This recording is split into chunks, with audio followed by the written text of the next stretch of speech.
What is up, everyone? It's once again, and today we're here with another reaction video. We're gonna do the top 5 most iconic WolfeyVGC moments. I thought this would have to be a really fun video. I actually saw this not that long ago, and I was like, you know what, this could be fun to react to. I have seen a little bit of Wolfey. Obviously, he's one of the best Pokemon players in the world, so why not look at some of his most iconic moments? But without further ado, let's get into the video. Wolfglick is the biggest name in competitive Pokemon, with an unrivaled amount of tournament wins in the official Pokemon video game championships and a YouTube channel that's introduced millions of casual fans to competitive play. Wolf is inarguably the most iconic player in Pokemon. With his channel's enormous boom in popularity during the Scarlet and Violet era, he's made quite a few new fans, many of whom don't fully grasp the extent of Wolfey's competitive history, stretching all the way back to Pokemon Black and White in 2011. As a fellow old head player myself, he was actually added to the game. I'm pretty sure. I think he actually talks about that.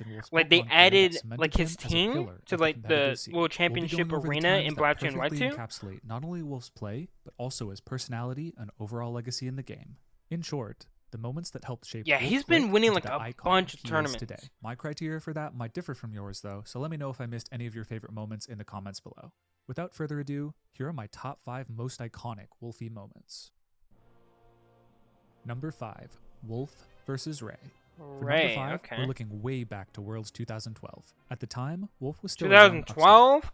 Dude, I was barely even playing Pokemon. Not yet the popular figure he is today. That was all about to change. I was watching the Pokemon anime. Only his second World Championship, with a unique team featuring Harvest Executor who never used Pokemon. Shiny Executor. Along with a unique strategy it's my boy, it's Garchomp. To get rid of its that just means he's gonna lose. It was a fan favorite team, and Wolf could taste victory. However, the last person standing in his way was a familiar face in Ray Rizzo, the reigning 2-time world champion who knocked Wolf out of his first world championship. This guy was rizzing before Riz was even a word? Finals, with Wolf down. How does that make sense? The best of 3 set.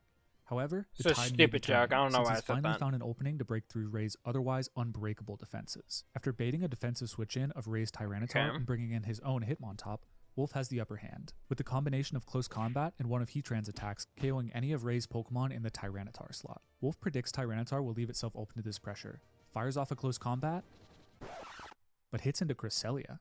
Wolf later confirmed that this was a misclick, the pressure of World's Finals against his greatest rival breaking him in the final moments. No! This turn is too much for him to come back from. It was his last chance to crack Ray's defenses, and Wolf loses Game 2 and his chance at the World Championship that year. Now, it may seem odd to include this lowlight in Wolf's highlight reel of a career, but at the time, this was a key part of his legacy. Even so many years later, Wolf's losing record to Ray is a major sticking point against him. That happens a lot. You know, like obviously, you know, it's very easy when you're like, you know, you're playing at home and whatnot to like kind of stay composed. But when you're acting like on stage, competing, trying to win a tournament, like you're in the finals, like the nerves can really get to you for sure. But dude, that's just insane. It's insane. But it's definitely a good moment to bring up because I mean, this is him early in his career. It kind of showcases that even great players do, you know, sometimes fail or they'll choke situations that they should win. And years later, return to the World's Finals for a chance at redemption. And you got to start somewhere. People see Wolf as a player who just wins. Simple as that. But I see him as a player who rises up stronger from any loss, no matter how crushing. Yeah. At this moment, he's insanely good at the game. But, you know, obviously he has his fair share of losses. What the hell is this? What I was saying before I was really interrupted by ads, is that he definitely has his fair share of fails and losses. Not only for does sure. he flourish using abilities like Intimidate to lower attack and leave opponents' offenses weakened and frustrated, using his favorite Pokemon against them with Pokemon like Milotic. Milotic is a Pokemon with underwhelming stats and moves for competition, but a valuable ability in competitive, which raises its special attack stat by 2 stages when any stat is lowered, including its attack stat. Unfortunately, without a competitive boost, Milotic often struggles to make an impact on battles. As a result, competitive players typically avoid leading Intimidate into teams with Milotic. That's that split damage. At the 2015 US I'm pretty sure it's split damage. Like when you're doing double battles and you use a move like Surf, it splits it between the two. Abuses Milotic's strengths with a downright devious bait. He'd lead Kangaskhan and Landorus, the 2 strongest physical attackers in the format. Ooh, Kangaskhan! Mega Kangaskhan. I can't wait to use that again, because I know some people hate it, but it was so fun to use. Would switch in before Intimidate activated and receive the competitive boost. To add insult to injury, Wolf would U-turn with his Landorus and bring Kangaskhan in, now pressuring with a boosted Milotic and a neutral Mega Kangaskhan, an overwhelmingly powerful duo. While this is my favorite example of this play, since it involves a friend of mine recognizing its strength in real time, it's far from the last time Wolf has pulled it off. Wolf went on to win a regional with Milotic in 2018 with a similar strategy, executing this bait several times during his stream games in that season, even doing so at the World Championship.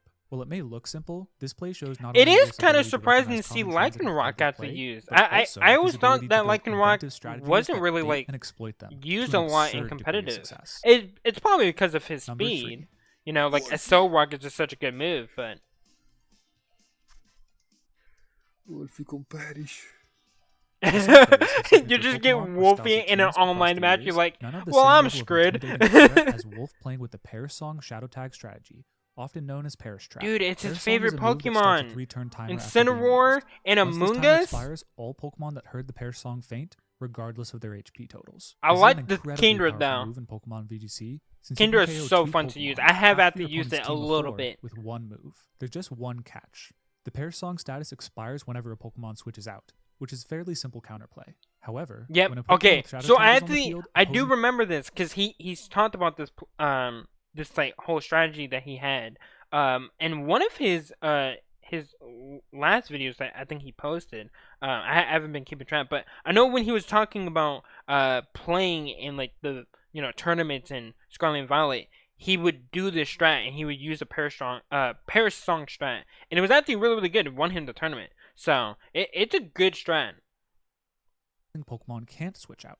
I don't know if I remember these Pokemon. I think he had a different team after like maybe updates or something like that. But switch or KO the Parasong user to disrupt their main form of offense. To consistently win with Parastrap teams, the user needs to have an extremely precise understanding of defensive play, considering not really just this strong, turn, but multiple turns in the future to set the stage for a Parasong victory. It's incredibly rare to compete at the top level with this style of team.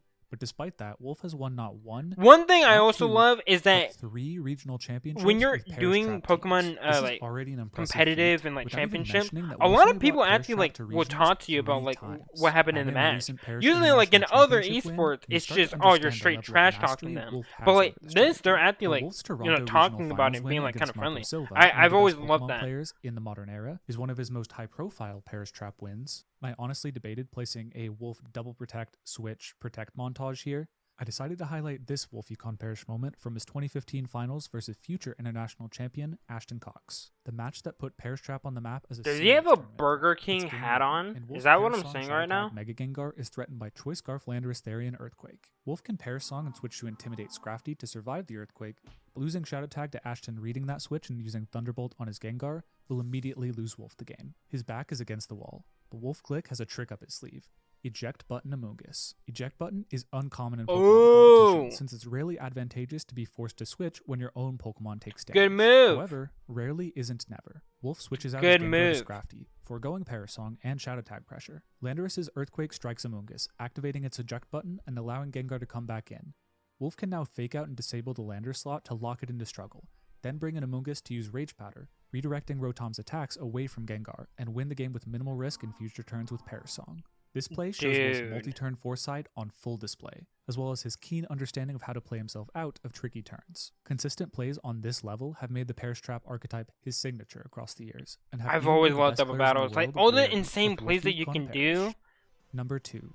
Trick Attack. This next Trick play isn't from Attack? a tournament set, but rather from Wolf's YouTube channel at the start of Pokemon Let's go, Sword and Shield, boom! when his channel took off in popularity and Wolf began focusing on content full-time. Pokemon Sword and Shield introduced a new central mechanic that allowed Pokemon to transform for 3 turns into a Dynamax form, doubling its HP and gaining access to powerful max moves once per battle. Most previous means of disrupting offensive Pokemon didn't work on Dynamax Pokemon. Flinching with Fake Out didn't work since Dynamax Pokemon can't flinch, Protect didn't fully block Dynamax moves, and Roar, Whirlwind, and Red Card failed, since Dynamax Pokemon are immune to an opponent's switch-forcing moves and items. Needless to say, Dynamax changed everything in competition, and in the first few weeks of the game's release, competitive players were all trying to figure out how to defend against it. Meanwhile, Wolf and his friends were doing this.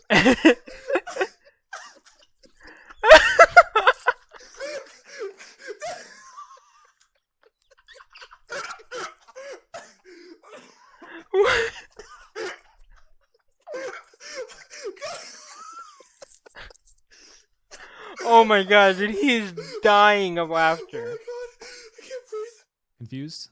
Alright, time to admit that I buried the lead a little bit in my introduction of Dynamax. While Dynamax Pokemon can't be forced to switch by an opponent's moves or items, it doesn't stop force switches from your own Pokemon's item. Dude, I was actually thinking that because I saw the eject button with Trick, because I had to use Trick a lot. It's such a good move. And, dude, them figuring that out is probably, like, the greatest moment, right? Like, you're playing with your friends, and then it's like, okay, how do you get around, like, Dynamax Pokemon? And then you kind of find this, like, loophole within the game, and it's like, oh my god, like, it makes sense why they're laughing so hard. I probably would have been on the floor. Thus, if a Dynamax Pokemon is hit while holding an eject button, it is forced to switch. It's forced to switch, yeah. You can equip eject button to a prankster user to use an increased priority trick or switcheroo before a Dynamax Pokemon can attack. Then follow up with another fast attack to completely nullify Dynamax if you read it on the turn they begin their transformation. While this requires a pretty big read and commitment of resources, it gives you a massive advantage if it works. It Sacrificing does, yeah. an item to be able to play the rest of the battle with your own Dynamax while your opponent had theirs wasted.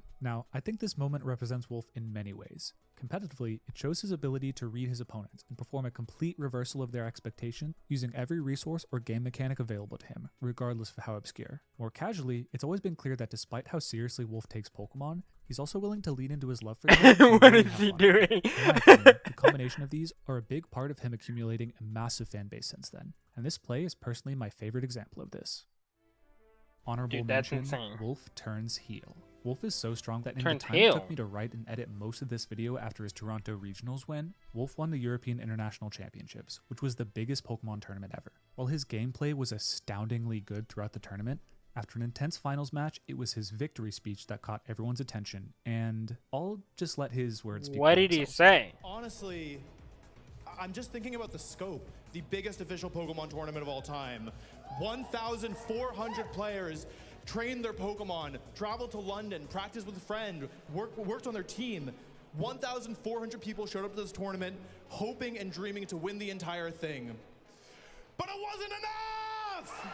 Oh, there you go, Wolfie. Talk your shit, dude. Speaking of not enough, with all eyes on him, Wolf announced that the mysterious, unrevealed winner of the Global Challenge, a massive international online tournament, I is didn't none say other the than Pokemon himself. community was Despite usually having nice an after automatic winning. world title already and having I nothing still to stand play by for in the that, tournament, you know? Wolf pushed himself to win, seemingly just to flex that he I was could. not Wolf has often not played around expecting with that. ego on stream. Again, It usually feels I he feel like absolutely usually turned they're the bravado up to 11. really While nice, and still obviously keeping it respectful Wolfie's to competitors and a just cool stating dude. the facts. At this point, VGC feels like his to lose, and with 3 consecutive major tournament wins, it's hard to argue with him. Wolf's EUIC victory speech was incredible theater, but it's so recent at the time of recording this that I can't say where it should fall on this list. However, if Wolf's heel turn stands the test of time, it may one day challenge number 1 on this list for most It iconic could. Wolfie moment. World champ difference. At the end Dude, of the day, he it says don't this see all number the 1 being, time. but the play that won Wolf the Pokemon I'm World pretty sure he Championships. did like The another culmination of vlog, and years of like hard work, this play he comes was at the saying this a lot 2016 throughout World that. Championships, 4 years after his previous finals appearance. Since then, he'd been in striking distance twice, but missed out on a chance at the final top 8 bracket both times due to resistance, Pokemon's controversial tiebreaker system. Getting into finals, he's up 1 game in the set, but vulnerable to losing and sending it to a game 3. Wolf is up 3 Pokemon to 2 with Fake Out available on his Hitmontop, Trick Room is up, and Rayquaza is vulnerable with lowered defenses. If Wolf gets this turn wrong, his opponent can mount a comeback. Using Fake Out into Groudon will stop a powerful eruption and allow Wolf to hit Groudon with Rayquaza, weakening further eruption since its base power is determined by remaining HP. However, taking a Gyro Ball on Rayquaza could leave Wolf open to a KO next turn. Alternatively, using Fake Out into Bronzong stops Gyro Ball, but will allow Groudon to use Eruption, knocking out Hitmontop and allowing Wolf's opponent to follow up the next turn with Skill Swap onto his own Groudon, resetting Desolate Land against Kyogre and allowing it to take a double KO. The players weigh the options and the play starts. Wolf's Rayquaza Mega Evolves, and Primal Groudon protects, covering for Fake Out into it.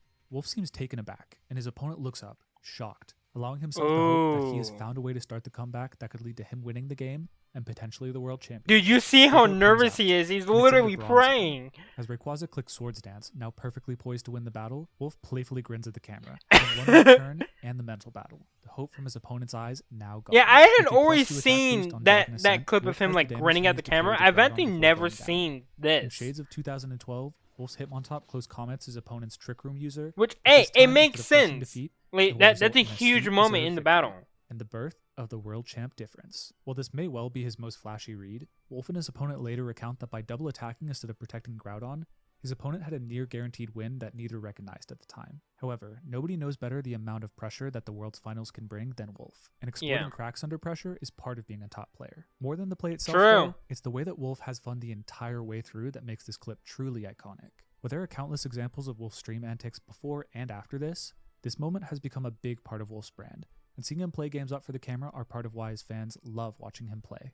At its highest level, I believe Pokemon is a game bursting with potential for skill expression and personality, and no one embodies that idea better than Wolfey. From these moments and the history behind them, you start to see why Pokemon's most popular player, Wolf Click, became an icon.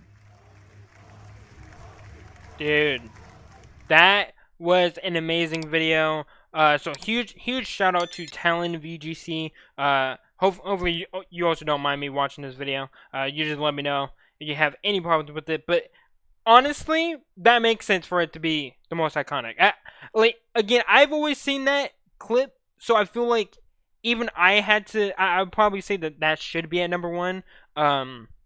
Just because even though I don't know anything about it, you usually see that, everywhere within the Pokemon community. But honestly, you guys also let me know. Maybe there's other moments that Talon didn't include that maybe you guys actually loved from Wolfey. Because again, I'm very new to VGC and all that, into the competitive side on Pokemon, whether it's Pokemon Unite or just Pokemon in general. I don't know too much about it, so I'm actually trying to learn a little bit more. But it was a lot of fun reacting to this. Hopefully you guys enjoyed. Again, you guys did hit that like button, hit that sub button, and hit that notification bell for more. And yeah, I'll see you guys next time. See ya.